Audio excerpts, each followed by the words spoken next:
So if you haven't been on YouTube today, or if you was on YouTube but couldn't catch anything, Lucky Marie, who I really like, honestly, just had a live about an hour or two ago, and I was in the gym while I was listening to it.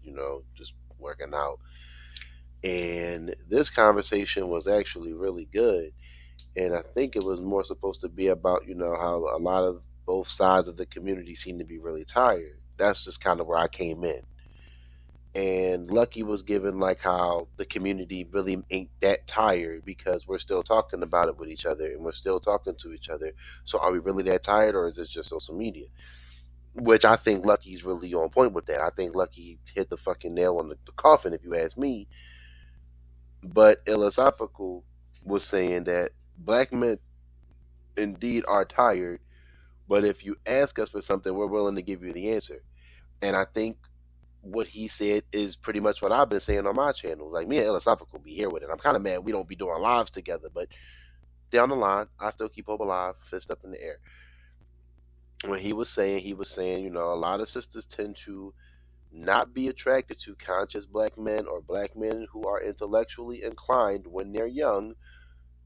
And then when they tend to get older, they try to spin the block on that dude and expect him to kind of fix the community. Now, he didn't say it in those words. Philosophical is a lot more profound than I am, but he's right. He's like, y'all never asked the dude how many books has he read, what's the last thing he read. You don't look this, then the third, blah, blah, blah, whatever. And I'm gonna be honest with y'all, I don't really read a lot of books either. I don't read a lot of books because, one, I'm just not that comprehensive of a reader. I can admit that straight up. I think reading is like easy. Like, I can read, but I'd rather paint or draw or do something with my hands, like cook or something, than just like sit there and read a book. Not saying it's not beneficial. I think the black community should embrace reading a lot more, and myself included. Like, I have books. Like, I have the Odyssey, I have the Iliad, I have the autobiography of Malcolm X, and was like the Black Struggle by Ta-Nehisi Coates. Like, I got books. You know what I'm saying? It's just reading isn't like my strongest suit. It's not like one of those things I really enjoy doing like that. So with that being said, I do get Philosophical's point because like I had to look in the mirror and do that to myself. Like, damn, I really don't read like that. But like, every black woman doesn't have to ask a black man what he reads, but I do understand where it's like, are you picking the guy who reads a book? Are you picking the guy who has some kind of skill? Are you picking the guy that's this, that, or are you just picking the guy that you're attracted to that blows your back out the way you want him to, and then you go home and then you're mad when you got a baby that he don't want because you didn't really vet him for anything else? He has a good point there, and my point has always been the same. You can't lay down with a rattlesnake and then complain when the rattlesnake bites you. That don't make no fucking sense. When you could have just been like, you know what? No, that's poisonous. Let me go this way. But black women think it's cute. Megan Thee Stallion just had a little thing recently after the Klay Thompson breakup. When I was 20, 19, 20, I was in my toxic relationship. I thought it was cute. He was 6'9". I was beating on him. Da da da da. And most, I'm not saying all, but I'd say a lot of you tend to think that way. That getting slapped around and you slapping him, and then y'all have some toxic sex is cute. And then you try to date somebody after that, and everything you have from that relationship poisons into that relationship, and then that ends. Then you do it again. You might have some babies along the way, and then you get to the guy that's not like that, and you think, damn, he's different. But you don't stop to think that you didn't really fix yourself from them last couple situations. That's a good argument because black men haven't been experiencing this since the 90s. Y'all don't heal from these niggas. And he wasn't saying all black women do it, but he says the typical experience, most black men's experience, are you show up after a toxic relationship or multiple toxic relationships with some babies, with drama, abuse issues, abandonment issues, any kind of issues, and those kids might have some of those issues because they had to watch you deal with it, depending on how old they are. And Philosophical's point was there, and the thing is, I do get his point when he was saying black men for the last 40 to 50 years, what has made a black man an official black man has changed, and he is correct when he says, I think he gave y'all too much of a window. Honestly, I would say since the late 80s to now, because I do think black women still value that in the 70s. I do think that was the last time you saw that. So from like the like mid to late 80s when they had that documentary about the single mothers. I think I could make it as a single parent and all that shit. To now, you see black women is really just, do he look good? Is his dick big? You know what I'm saying? Do he got that swag I'm looking for? Da da da da da. Do we got some tattoos up here? And you see it.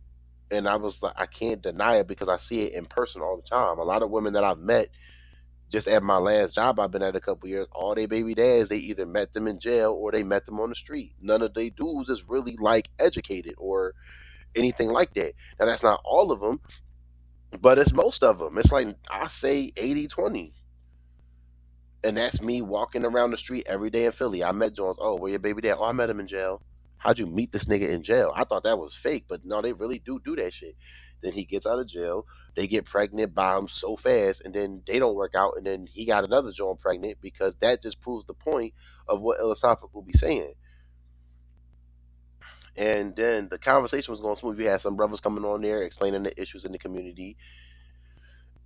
Some brothers was saying, a lot of these dudes was raised by their moms, and these girls that love dating niggas that's raised by their moms, and then they get this, and the third, and they not understanding these niggas don't got no masculine presence because the moms ain't masculine, and the dads didn't really give them something, and then it just kind of went from there. And Lucky was listening. Y'all know Lucky gonna listen before she run her mouth, for real, for real. And then next thing you know, Fantasy Island girl came up there. Black men ain't never did shit. Black men this, black men that, da da da da da. And apparently, going into this whole Klay Thompson, Megan Thee Stallion situation, saying that Megan Thee Stallion represents most women. If that's the case, that Megan Thee Stallion represents all, if not most women who have been cheated on, wouldn't Megan Thee Stallion also then, on a double entendre, represent black women and women in general who date the toxic men by choice?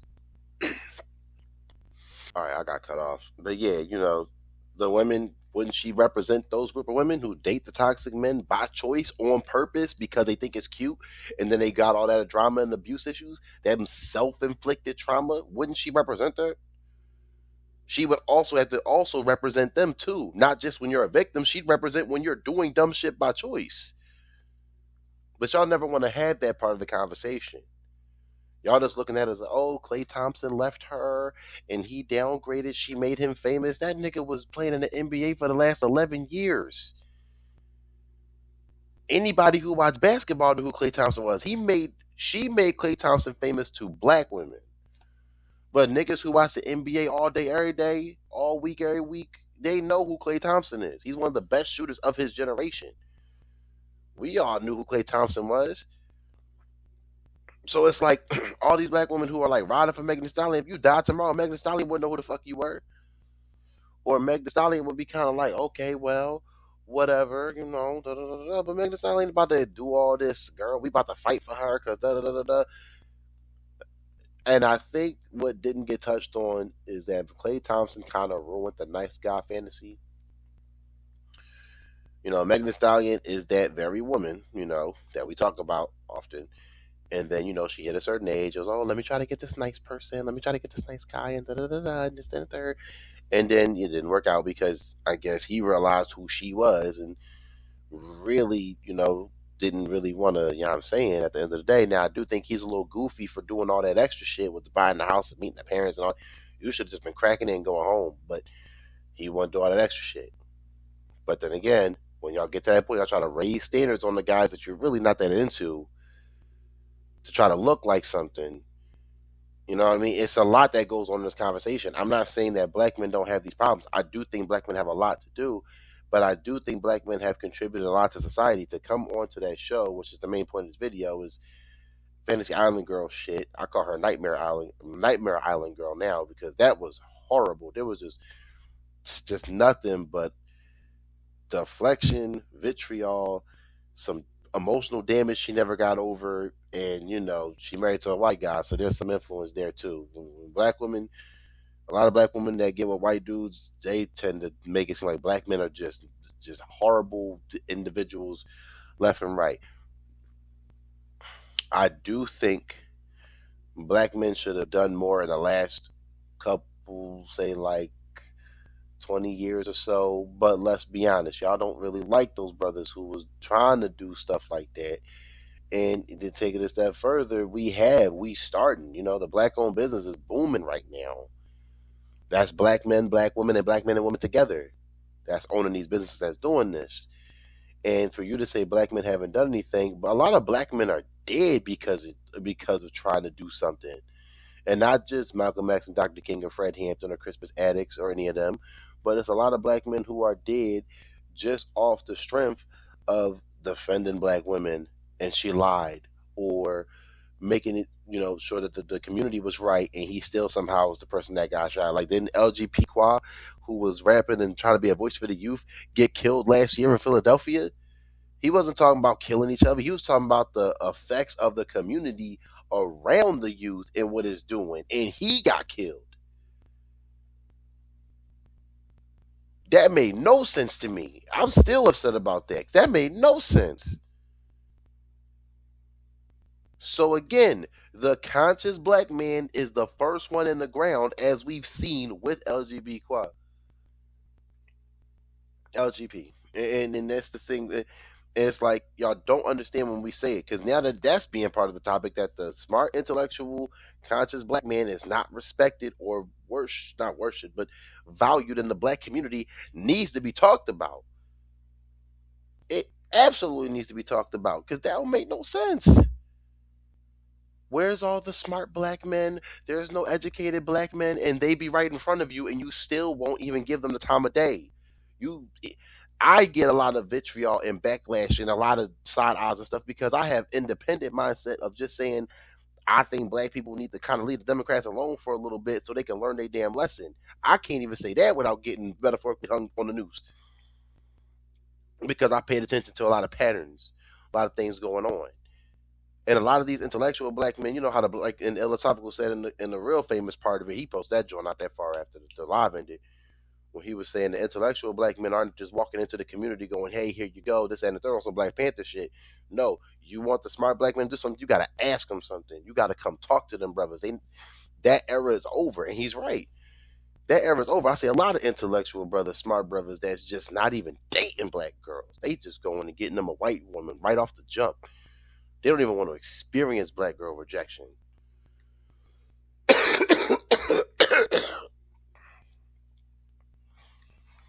They just like, the hell with it. I'm gonna go get me a white girl because I already know they're more attracted to these traits of me than my own women. And the fact that other races of women have this thought process of, I can walk in here and get a black man faster than you can, should make you feel some type of way.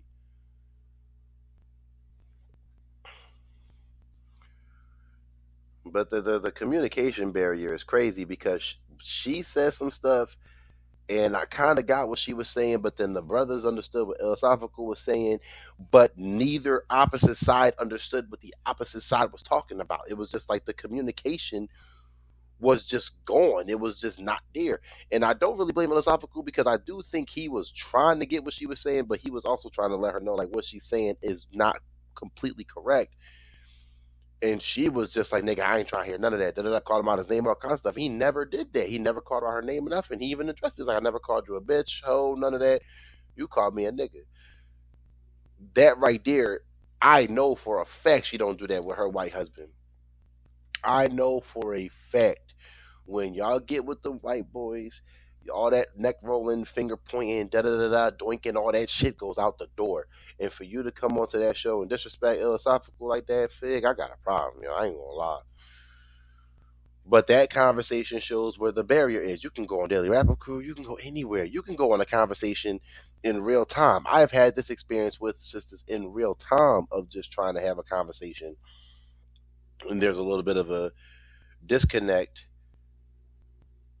and then everything I say goes out the window. I remember one time I was telling them, like, I was at school, and I was telling the girls, we had this little conversation between what black boys and black women, black men and black women on campus, and they said something. And I said, "Well, let's be honest. Y'all complaining about brothers dating outside their race, but y'all don't like the brothers that do it. Y'all don't really want these brothers." And the first thing one of them girls said was, "Oh, do you date white women?" I said, "No." And that's the problem right there. Every time we have an issue with something y'all said and we address it, y'all go right to he dates white women, instead of listening to what he said.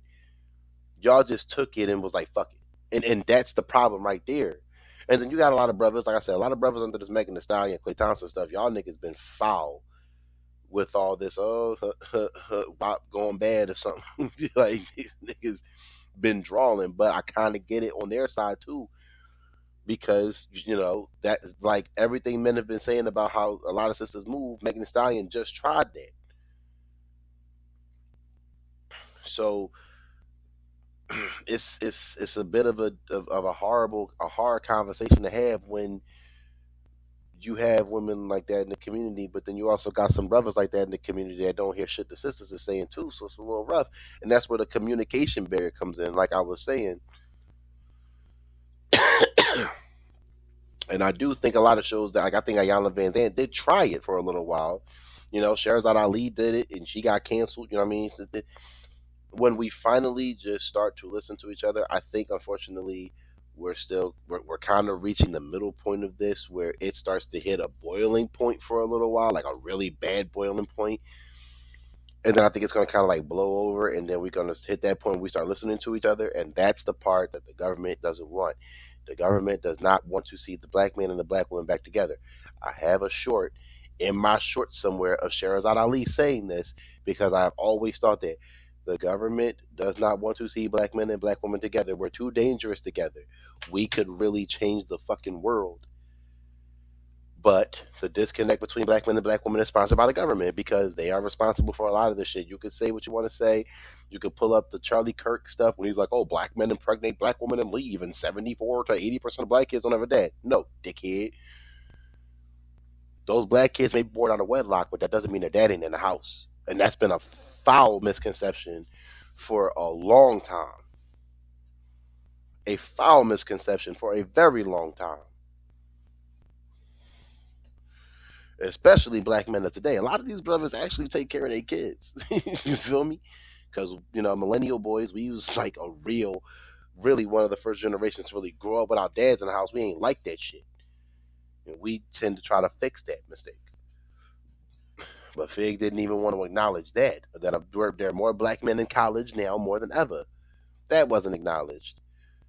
Or the fact that, black women are slowly, climbing the ranks of education attainment, business attainment, and things like that. You know what I'm saying? Like, there are achievements here and there that need to be talked about. But to say black men have contributed nothing to society is insane. But look, I've been going long enough. This is probably one of my longest videos in a long time. Usually I try to get to the point a little shorter, and this video probably really should be longer, but I usually don't go this long. So, I'm just going to end it here. I would advise y'all to go watch the live. If I can share it, link it in the description below, I'm going to do that. But the Black Intellectual is about to sign off because I got to get in the shower. Make sure y'all like, comment, subscribe for more. I'll see y'all on the next one.